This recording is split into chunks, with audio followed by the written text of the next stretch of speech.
ମଧ୍ୟାହ୍ନରେ ଧୂଳି ଦଣ୍ଡ ତତଲା ଧୂଳିରେ ଗଡ଼ାଇ ପିଣ୍ଡ କଷ୍ଟକୁ ସହିବ କାମନାକାରୀର ଦାଣ୍ଡ।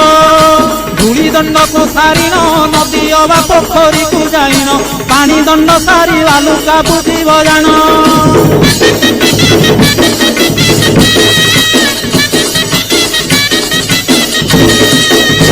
ଦାନ୍ତ କାଠି ନ ଘଷିବ ଆମ୍ବ ପତ୍ରେ ଦନ୍ତ ଶୁଦ୍ଧି କରିବ ଜଳ ଦଣ୍ଡ ପରେ ଅଗ୍ନି ଦଣ୍ଡକୁ କରିବ।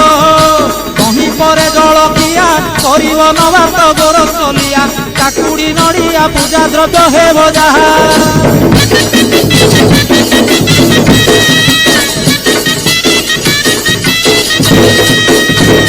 ଘରେ ଭୁକ୍ତାଙ୍କ ଘରଣୀ ସେ ରୂପେ ନିୟମ ମାନିବେ ପୁଣି ନିୟମ ଭାଙ୍ଗିଲେ ଦୋଷରେ ହେବେ କାରେଣୀ। ଭୁକ୍ତା ବିଭାନ ହୋଇଥିଲେ ମାତା କି ଭାଉଜ ପାଳିବେ ଭଲେ ସଂକଳ୍ପେ କାଟିବ ପାଳିବା।